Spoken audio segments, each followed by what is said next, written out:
सबका स्वागत है हमारे YouTube channel critical ambulance for you. तो आज तक हमने बहुत सारे एम्बुलेंस के बारे में वीडियोस देखे, जिसमें हमने एम्बुलेंस की हिस्ट्री देखी, इंडिया में एम्बुलेंस किस तरह से शुरू हुई उसकी हिस्ट्री देखी। उसके बाद हमने डिफरेंट टाइप्स देखे। उसके बाद हम लोगों ने देखा कि रिलेटिव्स का क्या रोल होता है जब एक रोगी को एक अस्पताल से दूसरे अस्पताल शिफ्ट करते हैं।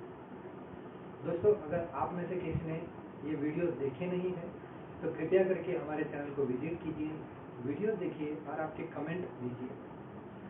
आज का टॉपिक बहुत ज़्यादा इम्पोर्टेंट है। आज का टॉपिक आम आदमी से लेकर मेडिकोज तक सभी के लिए इंफॉर्मेटिव है और बहुत सारी अवेयरनेस लाने वाला है।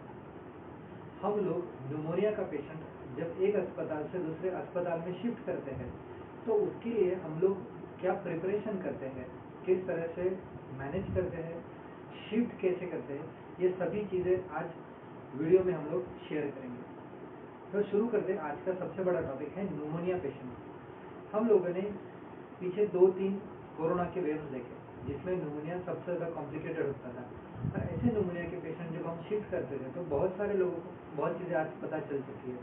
Oxygen mask, non invasive ventilator, saturation और न्यूमोनिया, एक्सरेज एंड HRCT मतलब छाती का CT स्कैन। तो एक न्यूमोनिया का पेशेंट जब हम एक अस्पताल से दूसरे अस्पताल में शिफ्ट करते हैं तो शिफ्ट करने से पहले हम पहला जो अस्पताल जहाँ पे रोगी एडमिट है उस अस्पताल के डॉक्टरों से बात करके रोगी की जानकारी लेते हैं कि रोगी तो न्यूमोनिया का है लेकिन उसे अभी ऑक्सीजन चल रहा है या नॉन इन्वेसिव वेंटिलेटर मतलब कि ऊपर वाला मास्क जिसके द्वारा वेंटिलेशन किया जाता है, और तीसरा था इन्वेसिव जब सांस के नली में नली डालते हैं और फिर वेंटिलेटर लगाते हैं। तो ये 3 अलग अलग मोड है न्यूमोनिया पेशेंट को ऑक्सीजनेशन के। लेकिन अगर पेशेंट ऑक्सीजन पर है और उसे 10 या 12 लीटर से ऑक्सीजन चालू है तो एक जंबो सिलेंडर जो हम लोग कैरी करते हैं वो उसे 6 से 8 घंटे तक ऑक्सीजन प्रोवाइड कर सकता है। वही अगर ऑक्सीजन का स्पीड बढ़ा दो, 15 से 18 लीटर तक करा दो तो वही सिलेंडर 5 या 6 घंटे में खत्म हो जाता है। वही रोगी अगर नॉन इन्वेसिव वेंटिलेटर पे है तो एक जंबो सिलेंडर लगभग 1.5 या 2 घंटे चलता है, और अगर वेंटिलेटर पे 100% ऑक्सीजन से है तो उसके लिए यही जंबो सिलेंडर 2 घंटे तक चल सकता है या 3 घंटे तक चल सकता है। नॉन इन्वेसिव वेंटिलेटर जो वेंटिलेटर है जिसमें ऊपर से मास्क होता है और वेंटिलेशन दिया जाता है, इसमें फोर्स ज़्यादा दी जाती है और ऑक्सीजन लीक बहुत ज़्यादा होता है। तो एक जंबो सिलेंडर जो प्रॉपर वेंटिलेटेड मतलब सांस के नली में नली डाल के जो वेंटिलेशन लगाते हैं उसमें अगर 3 घंटे तक एक जंबो सिलेंडर बैकअप दे सकता है, वही नॉन इन्वेसिव पेशेंट को वही जंबो सिलेंडर 1.5 या 2 घंटे में ही खत्म हो जाता है क्योंकि ऑक्सीजन ज़्यादा लीक हो जाता है। ऐसे वक्त हम लोग जानकारी इसीलिए लेते हैं कि एक रोगी अगर एक अस्पताल से दूसरे अस्पताल शिफ्ट करने वाले हैं वो ऑक्सीजन पे है तो उसे कितने सिलेंडर लगेंगे, अगर वो वेंटिलेटर पे है तो कितने साथ में ले जाना चाहिए, और अगर वो नॉन इन्वेसिव वेंटिलेटर पर है तो उसको कितने ऑक्सीजन लगेंगे। दूसरी इंपॉर्टेंट चीज़ होती है एक अस्पताल से दूसरे अस्पताल की दूरी कितनी है, डिस्टेंस कितना है, कितना वक्त लग सकता है। बहुत बार डिस्टेंस कम होता है लेकिन ट्रैफिक और बाकी सब चीज़ों की वजह से ड्यूरेशन ज़्यादा लग सकता है। कहीं पे डिस्टेंस लंबा होता है लेकिन ट्रैफिक नहीं होती इसलिए जल्दी पहुंच सकते हैं। तकरीबन 200 से 300 किलोमीटर का अगर डिस्टेंस हो तो इसमें लगभग 2 से 3 जम्बो सिलेंडर्स लगते हैं। वही अगर नॉन इन्वेसिव है तो नॉन इन्वेसिव को एक्स्ट्रा सिलेंडर कैरी करना पड़ता है, और रोगी अगर साधारण ऑक्सीजन पर है तो उसे 1 या 1.5 सिलेंडर ही लगता है। इसलिए न्यूमोनिया का पेशेंट जब हम एक जगह से दूसरी जगह शिफ्ट करते हैं तो मैंने पहली चीज़ बोली कि रोगी की जानकारी लेते हैं कि वो ऑक्सीजन पर है, नॉन इन्वेसिव पर या वेंटिलेटर पे। दूसरी चीज़ हम सोचते हैं कि एक अस्पताल से दूसरे अस्पताल की दूरी कितनी है, कितना वक्त लग सकता है ताकि वो बैकअप कर सके। तीसरी इंपॉर्टेंट चीज़ होती है जब हम रोगी को लेने जाते हैं तो हमारे एम्बुलेंस में कौन सी चीज़ होनी चाहिए। आपको एम्बुलेंस में ऑक्सीजन होना चाहिए जिसकी बात हुई है, ऑक्सीजन के साथ ऑक्सीजन की नली होनी चाहिए जिसे हम सिंपल नेजल प्रॉन्स बोलते हैं या ऑक्सीजन मास्क बोलते हैं या वेंचुरी मास्क बोलते हैं। उसके बाद आता है नॉन इन्वेसिव वेंटिलेटर के मास्क रहते हैं, वो 1 या 2 पेयर में लेने पड़ते हैं size accordingly, medium size, large size, small size. उसके बाद रहती है वेंटिलेटर की ट्यूबिंग रहती है, वेंटिलेटर की नली रहती है, एंडोट्रैकियल ट्यूब, ट्रैकेस्टोमी ट्यूब, वेंटिलेटर को लगने वाले लंबे ट्यूब्स, कॉम्प्रेसिबल ट्यूबिंग। इसके बाद सक्शन मशीन ऑन है या ऑफ है, सक्शन मशीन इलेक्ट्रिसिटी वाला है या पेडल वाला है।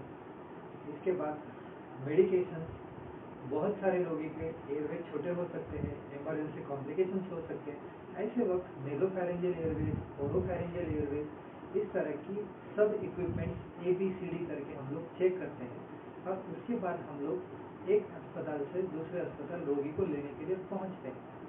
अब हम वहाँ पे पहुंच गए।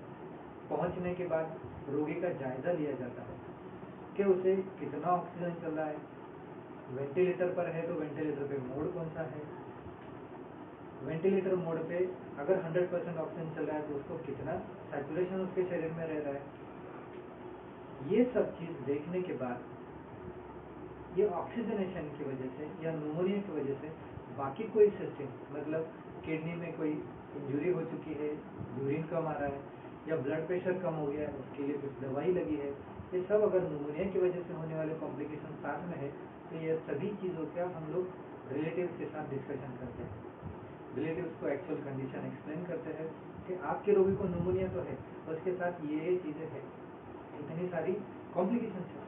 तो अगर ये रोगी को हम एक अस्पताल से दूसरे अस्पताल शिफ्ट करने वाले हैं तो शिफ्ट करते वक्त उसके साथ क्या क्या कॉम्प्लिकेशंस हो सकते हैं। उसका ऑक्सीजन कम हो सकता है। अगर रोगी साधारण ऑक्सीजन पर है तो उसे नॉन इन्वेजिव ऑक्सीजन लगाने की ज़रूरत पड़ सकती है। नॉन इन्वेजिव पे है तो उसे वेंटिलेटर यानी सांस की नली लगाने की ज़रूरत पड़ सकती है। उसको स्पाज्म हो सकता है तो नेबुलाइजेशन करने की ज़रूरत पड़ सकती है। पेशेंट अगर एंडोट्रैकियल ट्यूब या ट्रैकेस्टोमी ट्यूब पर है और ट्यूब में ब्लीड हो जाता है या म्यूकस सिक्रेशन की वजह से ब्लॉक हो जाती है तो सक्शन के द्वारा वो तो क्लियर हो जाता है, लेकिन उतने ड्यूरेशन में कभी कभी रोगी की सांस बंद होने के चांसेस रहते हैं। उसके वजह से कार्डियक अरेस्ट हो सकता है और रोगी की डेथ हो सकती है। ये सभी चीज़ें कॉम्प्लिकेशन रिलेटिव्स को एक्सप्लेन करने के बाद हम जब रोगी को अस्पताल के बेड से एम्बुलेंस तक शिफ्ट करते हैं तो एम्बुलेंस तक शिफ्ट करते वक्त रोगी को प्रॉपर ऑक्सीजन चल रहा है या नहीं चल रहा है, रोगी को पोर्टेबल वेंटिलेटर की ज़रूरत है या अम्बू बैग वेंटिलेटर की ज़रूरत है या वेन सर्किट की ज़रूरत है, ये सब जो इक्विपमेंट्स है ये पेशेंट को एक जगह से दूसरी जगह कैरी करने में हेल्प करते हैं जो पोर्टेबल रहते हैं। बेड से एम्बुलेंस तक लेने से पहले पेशेंट की शुगर एक बार चेक करते हैं, सैचुरेशन ठीक है या नहीं वो चेक करते हैं। पेशेंट अगर अनस्टेबल है तो उसे स्टेबलाइज करते हैं, लेकिन कुछ अस्पताल में रिश्तेदार बहुत ज़्यादा एग्रेसिव होते हैं, उन्हें रोगी को बहुत जल्दी शिफ्ट करना पड़ता है। तो हम लोग काउंसिल करने के बाद रोगी के रिश्तेदारों से कंसेंट लेते हैं कि अगर रोगी को यहाँ स्टेबलाइज नहीं करना है तो हम गाड़ी में स्टेबलाइज करेंगे, लेकिन स्टेबलाइज करने में कॉम्प्लिकेशन हो सकते हैं। पेशेंट का बीपी कम हो सकता है, कार्डियक अरेस्ट हो सकता है। रोगी को अस्पताल के बेड से एम्बुलेंस में लेते हैं। एम्बुलेंस में लेने के बाद फिर से अच्छे से वेंटिलेटर कनेक्ट करते हैं, सैचुरेशन प्रोब कनेक्ट करते हैं, वेंटिलेटर के मोड्स प्रॉपरली सेट करते हैं। अगर पेशेंट का सैचुरेशन बढ़ नहीं रहा है तो प्रेशर कंट्रोल मोड पर है या वॉल्यूम कंट्रोल मोड पर है, ये सब मोड्स हम लोग एक्सचेंज करते हैं। कभी कभी पेशेंट को रिक्रूट करते हैं। रिक्रूट मतलब एक लिमिटेड प्रेशर से लंग्स को एरिएटेड करते हैं, बहुत ज़्यादा फोर्सफुली एयर एक लिमिटेड प्रेशर तक देते हैं, जिससे जो कोलैप्स्ड अल्वेओला है, मतलब फेफड़ों की या लंग्स की जहाँ पर इन्फेक्शन की वजह से कोलैप्स हुआ है, उतनी जगह ओपन अप होकर वहाँ से ऑक्सीजनेशन हो और रोगी का सैचुरेशन बढ़ जाए। रिक्रूटमेंट मैन्यूअल से भी अगर पेशेंट का या रोगी का ऑक्सीजन बढ़ता नहीं है, ऐसे वक्त हम लोग उसे उल्टा लेटा देते हैं पेट के बल, जिसे हम लोग प्रोन वेंटिलेशन कहते हैं। तो ये प्रोन वेंटिलेशन की भी सिस्टम हम लोग एम्बुलेंस में लेने की बात करते हैं। एक जगह से दूसरे जगह जब शिफ्ट करते हैं तो एम्बुलेंस में बहुत सारी चीज़ें होती है, लेकिन ये सब चीज़ें बहुत ज़्यादा रिस्की रहती है। एम्बुलेंस में मैक्सिमम चीज़ें इलेक्ट्रिसिटी पर चलती है।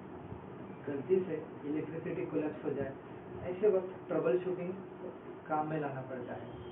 वेंटिलेटर को इलेक्ट्रिसिटी बैकअप है या नहीं है, अगर इलेक्ट्रिसिटी कोलैप्स हो जाती है तो वेंटिलेटर कितने देर तक चल सकता है।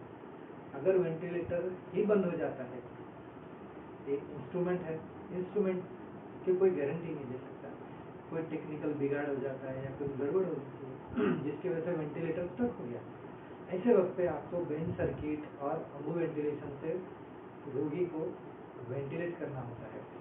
अगर वो ऑक्सीजन पर है तो कोई दिक्कत नहीं है, नॉन इन्वेजिव पे है तो वो भी मास्क पे चला जा सकता है। तो ये ट्रबल शूटिंग की चीज़ें भी बैक ऑफ द माइंड रखने पड़ते हैं। ये हम लोग रिश्तेदारों से जब बात करते हैं तो ये भी चीज़ें एक्सप्लेन करते हैं कि न्यूमोनिया के पेशेंट को एक जगह से दूसरी जगह शिफ्ट करते वक्त ये भी प्रॉब्लम्स आ सकते हैं।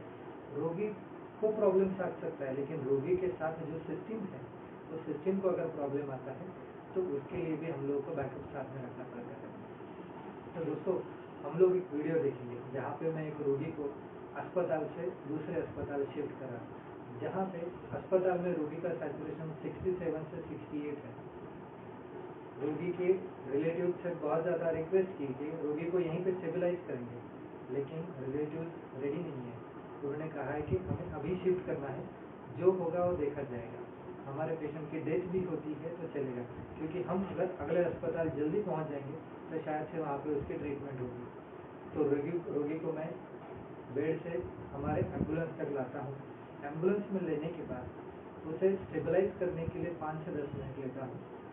सैचुरेशन अच्छे से रीड होने तक 67 से जब रिक्रूटमेंट मैन्यूअल और वेंटिलेशन प्रॉपर करने के बाद सैचुरेशन 80 पहुंचता है। 80 होने के बाद उस पेशेंट को मैं आगे शिफ्ट करता हूँ।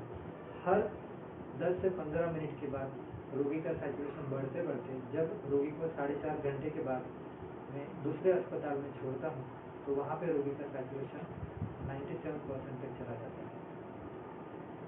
वहाँ पे पहुँचने से पहले 15 से 20 मिनट या आधे घंटे पहले मैंने अगले अस्पताल में कम्युनिकेशन किया कि हम इस तरह का रोगी, उसका एज, उसको क्या बीमारी है, उसके रिपोर्ट्स कैसे हैं, ये सब चीज़ एक्सप्लेन की है। साथ में एम्बुलेंस में मैंने क्या क्या किया है वो भी चीज़ एक्सप्लेन की है, ताकि मैं उस अस्पताल के गेट में पहुंचने से पहले उनकी रेस्क्यू टीम वहां पे पहुंच जाए, बेड वेंटिलेटर के साथ अवेलेबल हो और उनका आईसीयू भी प्रिपेयर हो। मैं अस्पताल के गेट पे पहुंच जाता हूं, रोगी को हम बेड पर लेते हैं, वहाँ के इंटेंसिविस्ट रोगी को देखते हैं अच्छे से, प्रॉपरली वेंटिलेशन सेटअप स्टार्ट करते हैं और रोगी को आईसीयू में शिफ्ट करते हैं। यही रोगी आईसीयू में 10 से 12 दिन रहने के बाद बहुत अच्छे से होकर घर चला जाता है। तो दोस्तों, रोगी को अगर न्यूमोनिया है तो किस तरह से मैनेज करना पड़ता है, एक चेन स्टार्ट होती है पेशेंट के जानकारी से, डिस्टेंस से, कितने आवर की जर्नी है वहाँ से, रोगी की प्रेजेंट कंडीशन कैसे है, उसको क्या क्या मेडिसिन लग सकते हैं, क्या क्या वेंटिलेटर रिक्वायरमेंट्स है, ये सभी चीज़ें हम लोगों को देखनी होती है। आपको ये वीडियो कैसा लगा याद से कमेंट कीजिए। नेक्स्ट वीडियो या नेक्स्ट टॉपिक आपको किस चीज़ पे चाहिए कमेंट बॉक्स में बोलिए। हम लोग कोशिश करेंगे कि आपके सभी क्वेरीज सॉल्व कर सकें।